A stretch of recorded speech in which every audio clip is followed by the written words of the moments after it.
Hello, welcome to the front, me commandos. Today we are going to be doing our Armchair General. And today is a lot of equipment review. We are joined with Yag B. And hold on, let me take another drink of water. Hello! While he's getting a drink of water, I am here as well. Hi Wolf, welcome. And Canon Neko, welcome to the stream. Oh, there's a few cool documents that came out this week. So this is going to be text heavy, but I wanted to do a highlight on ladders. So ladders have been kind of in the background for the whole war, but the ladders have... One moment. What's up? I just needed some water.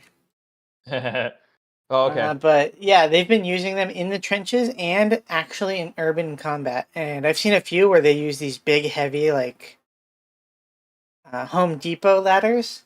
But they've actually started designing like tactical ladders that are lightweight and foldable. So they're super compact. And I just thought it was interesting that even now the ladder is still useful. 100 years, ladders forever. Ladders forever. It's always going to be useful. I mean, ladders are always very important. I mean, you got to get over fencing and you got to get over buildings, especially in urban combat. Our favorite friend, urban combat. Yeah. All right. And there was a really cool document that came out. The Russians captured some Bradleys and they did studies on them. And we're going to go over that right now. Yeah. So this slide is basically, they're talking about kind of the utility and stuff they have in it. They have nice seating, heating. They talk a lot about the optics that Bradley has. I do find it interesting that, like, if you read into the development of the Bradley, it is a nightmare because they really couldn't figure out what it was. So it is really funny seeing them, like, seeing them, like, take it apart and be like, wow, very interesting. This seems, it's like, wow, this is such an interesting design. I would have never thought of it because Yeah. it's not a light, it's a light tank, infantry fighting vehicle, amphibious assault vehicle. It's everything. Yep. And then And it's good. note in 2003 they increased the amount of protection that the Bradley has, which I didn't hear about at the time, but they talk about here the crew, the amount of soldiers it can transport, the different hatches it can have just for different utility things. Yeah, this is the same thing. The tow missiles, the main gun, 25 millimeters. And here they have, I think, where is it? I saw, there's an interesting thing here. Oh, by the way, PTUR is basically their version of ATGM. That's what that means. Interesting. Yeah. So it's got the 25 millimeter gun, 152 millimeter rocket. Its range for the rocket is 3.7 kilometers. So that's pretty far. That's suitable for what it can do. And That is pretty dang far. yeah, here they talk more about the different optics that the vehicle has and redundancies. A lot of these are redundant systems, so if one gets damaged, it can still fire. Ooh. And the conclusions. Here we go that they came to. So it surpasses mine defense surpasses the BMP because it has two sheets of aluminum and steel mounted inside a mine resistant polymer rug. I don't know what that means. Probably there's a lot of mistranslations in here. I Here's the wonder important why. part though, is protection against 30 millimeter rounds. So the 3 UBR is armor piercing ballistic cap. So just regular solid shot kind of thing. And then the 3 UBR is discarding Sabo.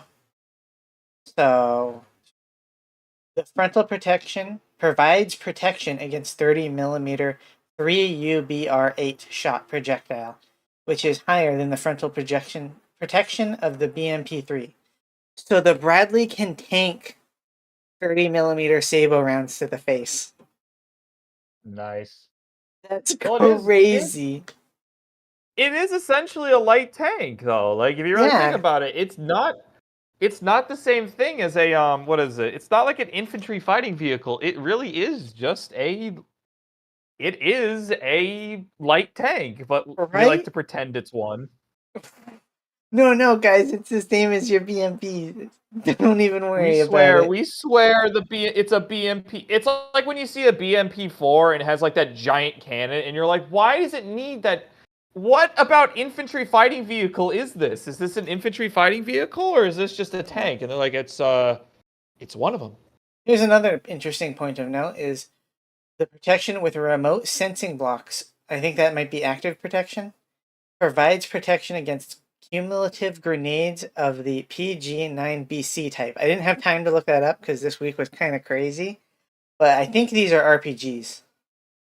So it's survivable with active protection. Maybe PG-9BC type. I can look that up. PG9VS. Let me look that up. I can probably find. Yeah, 9BC. I think that's a no, that is an RPG anti-tank round. Yeah, and it looks like it's being fired out of a recoilless rifle. Holy moly. And then it does not provide protections against grenades of the GHG-7VL type.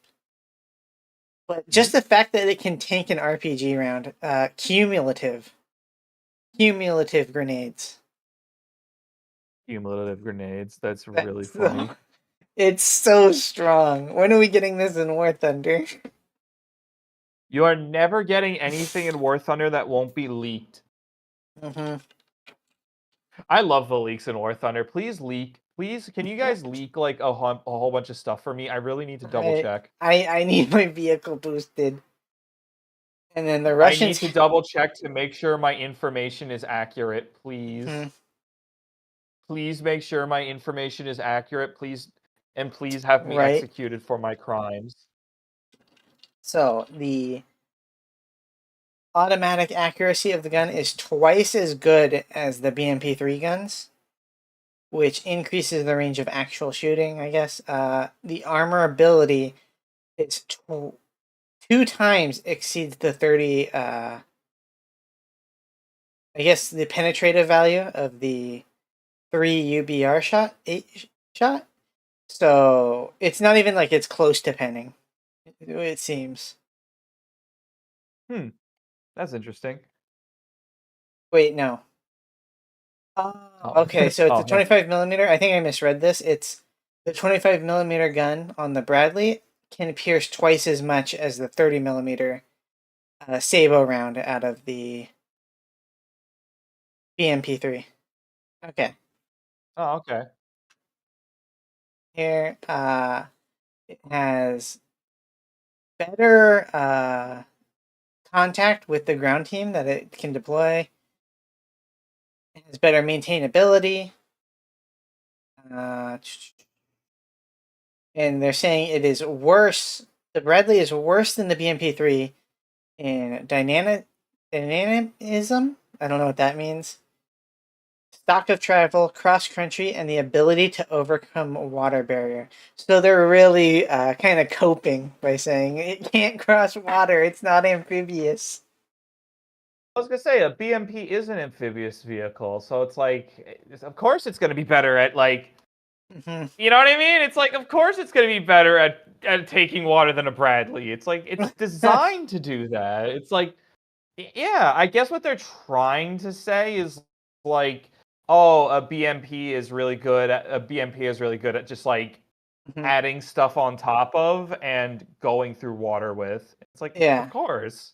They also, of course. Yeah, they also made a note of like the setup of the Bradley. They're praising the ergonomics, so it's much easier to use for the crew than it is the BMP3 is.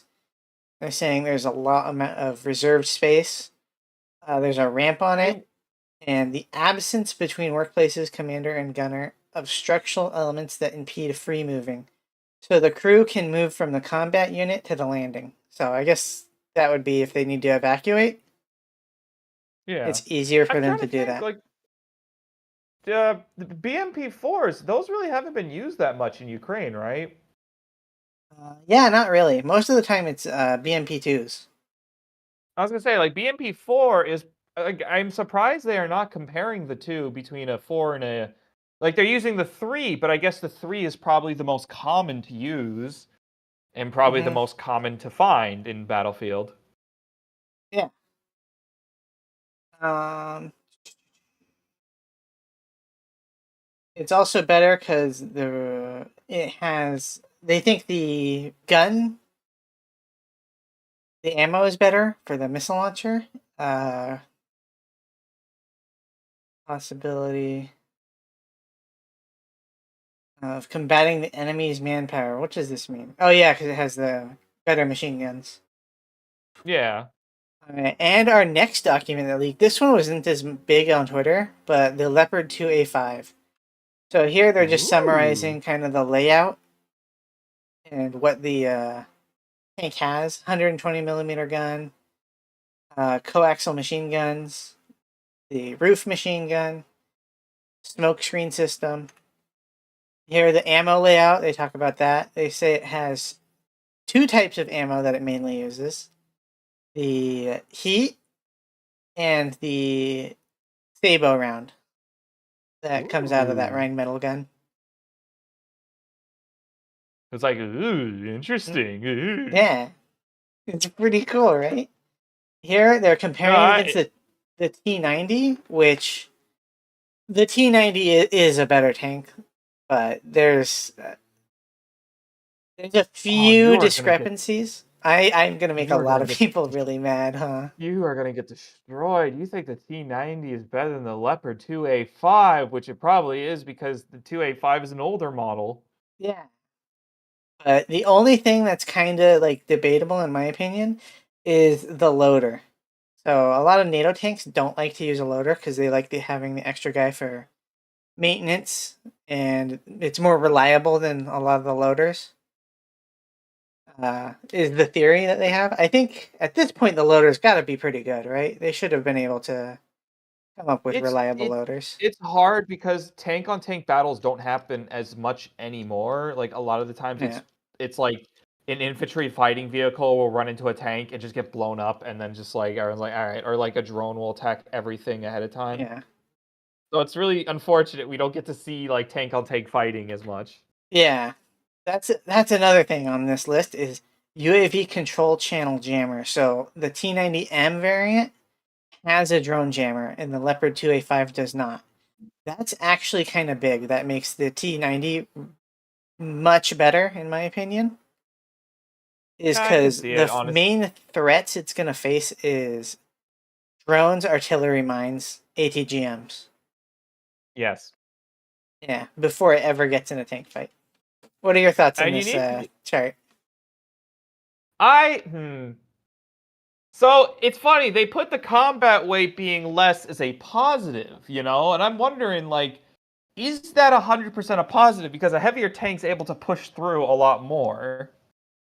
Yeah. But it's making me think that what's happening here is Ukraine was given weaker, older tanks instead of the modern stuff. It was given the Hmm. older leopards that haven't been upgraded, and that's what they're facing in combat. Yeah. Welcome to the stream, Mackie. Good to see you. Hello. Hello, Maki. How are you? How are you, other 9 people in here? I see you all. I Let's see every one of go. you. I So see the you all. analysis from the Russians show that the T90 tank outperforms the Leopard. So they say it's because of Every increased detection identification, a better guidance weapon system. Uh, they can remotely detonate their shells, so like they can fire over a trench and detonate the round when it's over the trench. Not a real stream. What do you mean? Wait, mods impregnate this man. Oh no, No! mods, don't mods. But I think they didn't even talk about the anti-drone capability, which that's huge advantage for the T90. Yeah. Also, I just laughed. Someone said mods impregnate this man, and one person left. Oh no! Oh, the Sky Raider. So this came from Mexi. Mexi pointed out they're making a new fixed-wing attack craft that's actually a propeller. It's not a jet. Hey, yo, what am I doing? No. So this was purpose-built for SOCOM. It does have advanced optics and electronics. You can kind of see here. It has the reconnaissance stuff, like a little camera.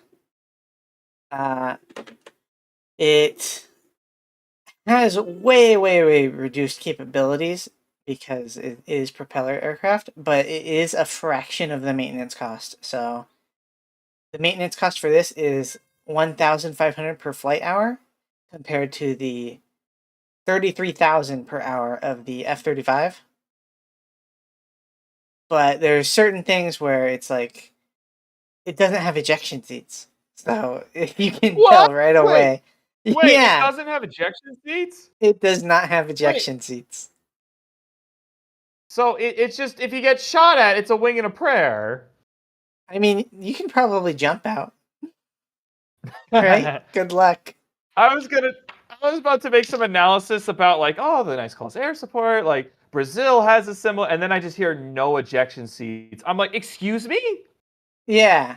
Which is, if you're SOCOM, I mean, I can see this as an export model. Like, there's a lot of countries that would want this kind of plane for the low maintenance cost. But if it's like, it's got to protect SOCOM units, I don't know if that's what you want to throw in there. You know? No. I respect the use of a new airframe. I really think that's great because I don't think a lot of countries are introducing new airframes recently. Like, full. I mean, the Chinese have had one, but I don't really count that. You know. Yeah. It's not done. Yeah. Yeah, it's not done. I can't be like, oh yes, the J-36. That is. Oh God. Well, no, don't do that. Yep. All right. And next, there was a little bit of news. Ukraine forces captured 2 Chinese nationals, and they were demanding that the Chinese government condemn their actions and their involvement in the war. Some people were speculating that this was part of like Chinese special operations, but given the scale that they found 2 random dudes, I don't think that they're part of any greater operation. I think that they just were like volunteers. It legitimately seems like just 2 random Chinese guys who just joined in for mercenaries. It was really funny because I saw the tone of articles change from the articles I saw was at first like, oh my God, Chinese operations in Ukraine, and then it changed to how Russia's tricking Chinese people to join the military, and I'm like, okay. Right.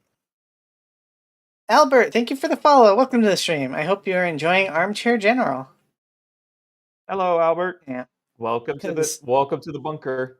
Yeah. I think if it was at the same scale, there would be a huge footprint, like the same way everyone knows North Korea has a whole division in Ukraine at this point.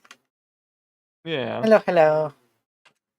All right. I really wish we could see more photos of them. Yeah. Here, the Battle of Chasivyar, after a week of heavy fighting along the front, they did recapture this territory, which is pretty. The Ukrainians did capture this territory. It's kind of small, but it's been kind of stagnated for a while. I don't think there was any real gains along the front. Did you have anything? Yeah. No, I don't. No, it's I don't. your I stuff. I don't see anything with Chavez Yar moving. There was a push into Sume a little bit more into the next village. They are pushing south. So I'm thinking that they are going to try to cut off the north and create another buffer zone. Ah, okay. But like I think it's gonna be a I think it's probably going to be instead like a buffer zone in the sense of this is something as a bargaining chip. Also, Yeah. here's a M1 Abrams that was destroyed in Sumi. Ah, yeah. I'm kind of saddened by how poor the Abrams have performed. I'm like, no, why are they so bad? Someone's gonna fist fight you if you dare talk about the Abrams like this. Like I Right? love it because it's like you can't talk out anything, meep beep, but you can't talk about Welcome to the any. stream, Figs. You can't talk about anything. It's like you're like, I really think they've been doing well on it, and then immediately like you get 16 people who have never showered attacking you about it. Ah, true. Like, I want the Abrams to be good, but its performance has been suboptimal. It it's No. just not the right tank for this war, unfortunately. Like Hmm. that's the funny thing. Is like the Abrams was designed to push through Eastern Europe, but into big cities like Warsaw, Sofia, Minsk, Hmm. Kiev, ironically, and it just isn't. It's not hitting the same vibes, strites as it should. Yeah. It's unfortunate. It's just it works better in stuff like Iraq because it's not really pushing into heavy. It's not really pushing into mud or anything like that. It turns out the plane they designed doesn't work. Yeah. All right. Now, Torresk. Ooh, lots of changes here, although still pretty Yes. small. Go ahead.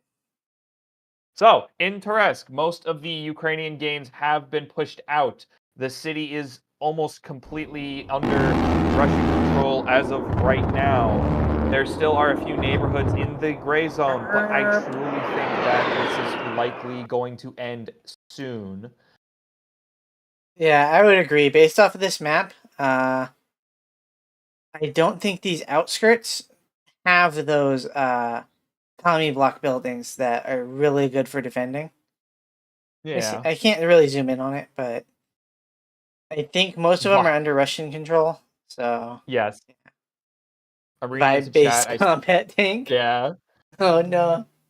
Vibe-based combat. It's like, it feels good. I see someone people are keep throwing and redeeming stuff at you. No, thank you for the hydrate.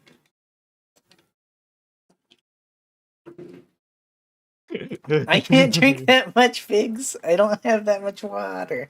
But thank you, thank you. Yes, you do. Don't lie to him. You have enough water. I see you, water boy. You have your water with you. Yeah. My hat. Jungly took the hat. No. All right. Here, the aid package. So Germany gave an aid package to Ukraine. Can we get the details on that, Yog? Yes, so Germany has announced a new aid package giving Ukraine 100,000 rounds of artillery ammunition, 300 recon drones, I don't know the exact specifications, 25 infantry fighting vehicles, 15 Abrams tanks, and 120 man pads. No, sorry, Leopard tanks. I apologize, I'm a little. But these are not the Leopard 2 tanks, these are the Leopard 1s. They are a little Thank you older, for the these head are the pat. Cold War Oh, and ones. more hydrate. Oh, jeez. And they are probably better tanks to use in this combat situation than the Abrams 2 because they are lighter and probably more defendable and easier. Yeah. I think the man pads are going to be pretty big. They can set up ambushes on the aircraft with that, which would be pretty good. Be hydrated. Thank you, thank you. Yeah. I think what is it? I don't know how well German man pads are. I know like American man pads are a little better, Hmm. but I don't think German man pads are I have not seen the record of German air defense in Ukraine. I don't know how. Okay. But I think the Leopard tanks will be a really good help to them. But I wonder if this is signifying Germany's not willing to send any more Abrams too. Oh, trying to drown the elf. My canteen's empty, guys. I'd have to get more. Drink, drink, drink, Yeah. drink, drink, Oh, drink. this is Hive, huge news. drink. Huge news. I forgot about this. Go ahead. Lieutenant Oh, General. Yeah. would you like me to read Yeah. this, or do you want to? Go ahead. Okay, Lieutenant General Ivan Haurich is stepping down as Ukraine's first Deputy Minister of Defense on his own request. We're having a Ukrainian official step down. He's in charge of weapons procedures, too. Yeah. So I think he was the one who is more against stuff like Bakhmut, right? Is that right? Yes, he was more against Bakhmut and like Teresk. Like he's against what like is referred to as like last stand cities. Yeah. But he was in charge. Been in charge of receiving weapons. There's a little bit of rumors. Don't listen to them. Gotta go, Bert. There's a little bit of rumors for them, but I don't believe them. The rumors right now are like, oh, he was stealing money, but probably stealing money, but he probably just Yeah. couldn't get what he needed. Ah, okay, yeah. So I don't know. It's hard to tell. We don't have the full reports, but I think the last stand cities have been a good idea. I'm like 50-50 on them because Mhm. I think certain cities should be last stand cities, but not. I feel like that strategy of turning every single city into a last stand city is kind of silly because there's a point where it's like when a last stand city falls, everything else collapses around it. Ah, okay, that's a good point. Like Avedinka, like remember when Avedinka fell and then like literally like it's been nonstop collapse on that front. Yeah. Okay. Like So it's unfortunately, sometimes a good idea. yeah. All right. Oh, here's the Yemen news. I will let you handle the news. True. Yep. So CENTCOM has just been feeding the Houthis Reaper drones. So someone is probably going to get fired over there. You should show them the map of the the 22 Reapers that have been shot down over Yemen. True. And what is this date to? Is this from the beginning of the month even? Like No, this is from the entire war. But okay. so I think since the entire war it's been 18, but 22 Thank have you been for the shot hydrates, overall. guys. I can't read any of this because I do not understand Arabic at all, but basically Yeah. it's saying you can see where Houthi air defenses are extremely strong. Yeah. Like Set up yeah, they're guarding a lot of territory, so I don't know. The I CENTCOM needs a change because they are just throwing money into a black pit. That Yemen is how much totally fine doing this. let's see, how much is that? 22 times 33 million is that is Get good, learn Arabic. 726 True. million dollars in drone losses. Oh, that's so much money. Get good, learn Arabic. No. All right. Ooh, the two Su-57s. So the Russian Air Force is getting a little bit of a boost. They. Did you want to cover this one? Sure. Okay. Two Su-57s, codename Red 25 and 26, were delivered to the Russian Armed Forces on Thursday. These would represent. We don't know exactly how many 57s have been created.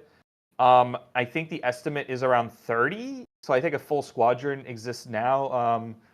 I think there is a full squadron of Su-57s now. Mm-hmm. But yeah, so this is the first. This is the first.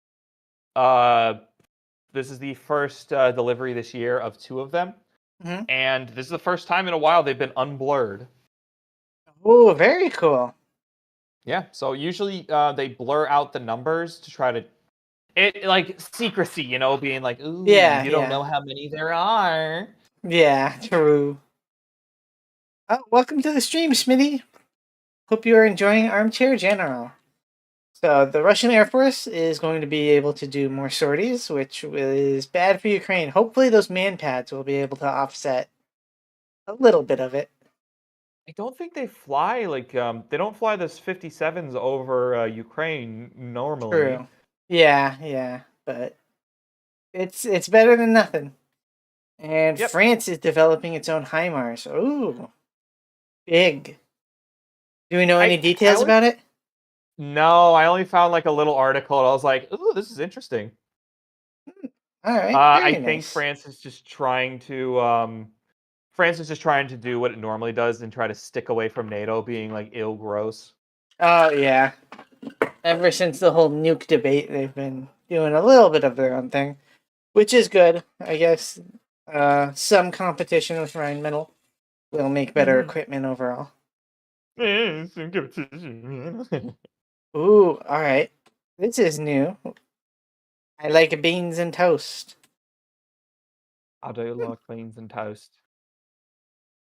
Yes, so this is a Ukrainian design for a flying drone carrier concept, which can hold up to 6 FPV drones. I don't know if it counts as a carrier since technically it's just a launcher. Ah, good point.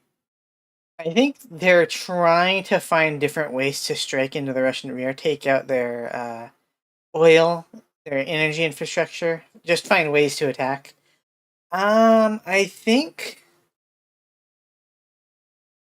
this could be good actually, because normally they use those long range missiles like the Storm Shadow and those other drone things, but this one ideally is reusable. We'll I'm have to see how hoping the it's Russian defenses reusable. handle it. Yeah. Well, the thing is, like, if I take out, like, I wonder is if you take out the center of it, does it just blow up, or can the other drones quickly be detached? Yeah, that's a good idea.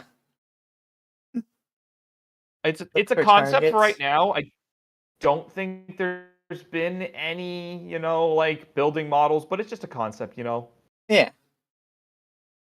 All right. Next is the BMP production. Oh, Yes, as we talk about it. yep. So they are making way more of these. What's their total production projected to be for this year?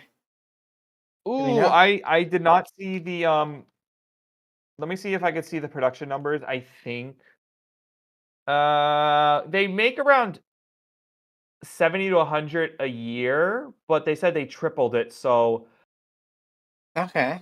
probably if 70 to 100 a year and they keep tripling production, that means what? Like at least a couple hundred a year, maybe like up to not 1,000, but probably up to like 900. Ooh, okay. That would be huge because, well, the Bradley is better than these things. These things aren't like terrible. They're still good for clearing enemy or Ukrainian positions and whatnot. So yeah, that could They're that not could bad. be quite devastating. I don't hate them personally, but Yeah, I do know that they are not the strongest little buddies on the farm. yeah. They. All right, so this program they canceled. That's kind of sad. It looks cool. So, I know. hypersonic air missile program. I'm guessing like ICBMs. Yep. So the U.S. Uh, Navy's anti-surface warfare, like they canceled a lot of missile programs.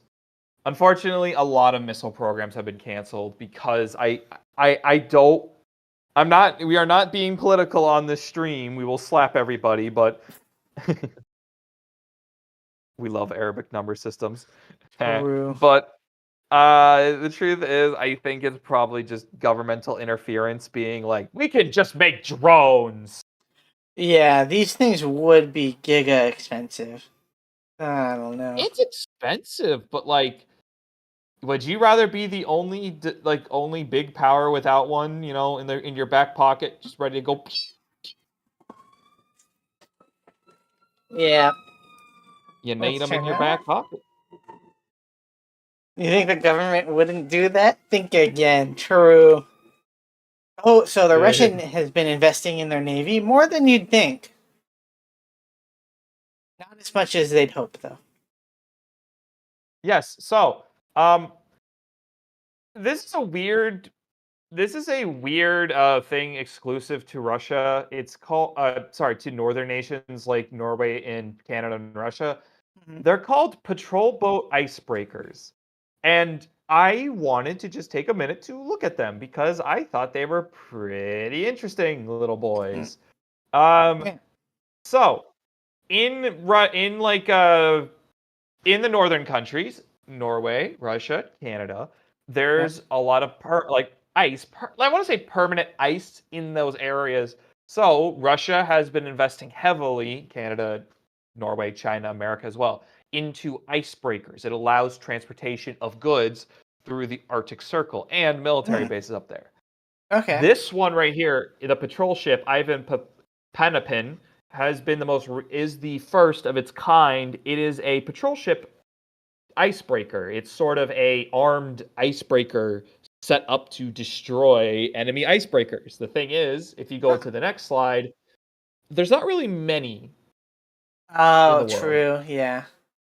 Only Norway and Canada have it, and Norway's is not that heavily armed. It is a 57 millimeter gun, a 12.7 millimeter gun, and machine gun, and one surface to air missile. Yeah, this seems like it would just be to fight pirates, which I don't really see that pirates up there, you know? Now you don't understand. But The pirates are up there.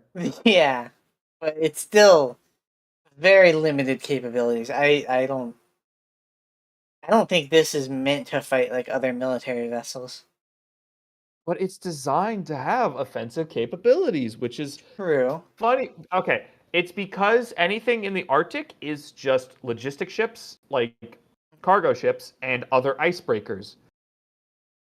Okay. Icebreakers Yeah. normally are not armed, so that's why they're not these ones having these patrol boats, even though there's probably only about like 5 in the entire world, hmm are supposed to be able to defend. Like they're supposed to be able to defend, Ah. you know? They're Yeah. support ships. Okay. But Yeah. Maybe it's for morale because if there's a like the Navy guys here, they'd be sad if they didn't get a gun. They'd be really, really upset. I would be well, upset. if you yeah, I was gonna say if you look at the next slide, you can see the Russian one a little bit clearer, like a more recent photo. Oh yeah. And you can see it has 8 caliber cruise missiles and one Ka-27 helicopter. Oh wow. Yeah. So Oh. it is pretty well equipped versus its enemies. And I'm like, ooh, I really hope that, you know, I hmm really hope that they're thinking ahead. Yeah. Ka-27 is going to give this a lot of utility. Yep, a lot of utility. Because Yep. having an armed helicopter in the Arctic where there is no other armed helicopters or even aircraft is going to be insane. I mean, think about it. There's hmm no one's flying jet fighters through the Arctic. Yeah. I am, Okay. but that's just me. Oh, true. All right. Next is the general investment into their navy. So they have Yep. several ships that are coming. Yep. And I made this little chart yesterday because I was like, I had a funny question. I was like, what is like how did the like helicopter carriers for Russia evolved? And there was like no answer, so I had to make my own. So this is a Uh, little chart for you guys. oh, very nice. But yes, there is $100 billion investment into Russia's navy, which probably is going to finish that little carrier at the bottom. Oh, yep. This one is like the new modern design with the much more square shaped as opposed to like the traditional American supercarrier look. And I think Yes. it's So because I everyone's trending towards drones. Is that accurate?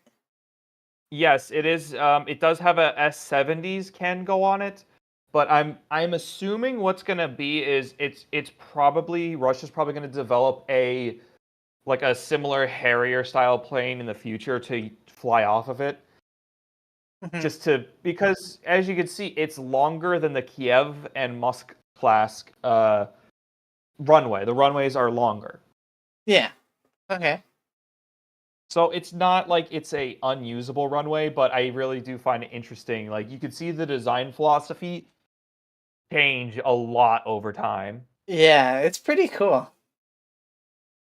I really like it. I thought it was like really neat to be like, huh. So it goes from carrying like look at the top one, like it's just like a battleship. The next one, the Kiev class, is sort of like a weird warship mix. Yeah. The Kunis class is kind of like a modern carrier ish, Mhm. and then this one is like the future one. Yeah. I I think like that it. I 100 think it's billion. cool. Like they launch Yeah, off and I love it. that is 60% complete. So Yes. it'll be out probably in the next 2-3 years. They said sea trials by 2027 because the Oh, war okay. they're gonna finish it by 2025 or 2026, but sea trials by 2027. Okay, very interesting. All right. Oh, Yeah, yeah. I think it was amusing that we both had car trouble at the same time. That's kind of funny. So, would you like to tell yours, Iron? Yeah. So again, I don't know if anyone was on Twitter, but they shot my car. I don't know why, but it was kind of expensive. But I just kind of hammered down the hole, so it's fine now. But and then you hit a nail, or not a nail, a screw. A screw. I got so upset. So last night at like 6 o'clock, I'm driving. Me and my wife were at, I think, were we at like Goodwill or something? So we were at Goodwill, and I think we got like subs at a sub place. Mm-hmm. Yeah, Firehouse Subs. And I'm like, let me go get like, it looks like one of my tires is low. The computer's telling me, let me just go fill it up with gas. I go Mm-hmm. over to a tire place. I see it's got a nail in it. I'm like, so No. at 6 o'clock, I drop it off. They're like, yeah, we're gonna charge you like $230 for this. I'm like, no. Yeah. So at 7, 8 o'clock, I at didn't 7, mention 8 it. o'clock, This. Go ahead. 8 o'clock. yeah, I drop it off at like a place at 8 o'clock. I'm there. I drop it off at 7 to a new place. I'm there till 8:30. It took me 2.5 hours to get this nail out of my tire. I had to get a new What tire. a pain. I didn't mention it. This is the second time my car has been shot. True, but the first time it only hit the window, so it was kind of like okay. But this time they hit the door, and I'm like, no, I can't fix that. It's hard to fix. I just kind of hammered it down, so it's just there. Oh my god. I don't Yeah. know where you live, but I don't want to live there. Yep. All right. That is the end of Armchair General. Thank you guys for stopping by. Thank God you weren't in it. True. All right. Thank you guys for stopping by. I think we will be back in 15 minutes with Hearts of Iron 4. So look forward to that. We're going to go ahead and end the stream, though. So thank you, Yeah. Yag, for helping put together the slides. It was No lots of problem. fun. It's always a joy to help put together the slides, and I really like having the little art right here of us. Yeah. I think it's All right. fun. Kansas is a weird place. True. All right. See you guys in a bit. Bye bye. Yep. I'm not gonna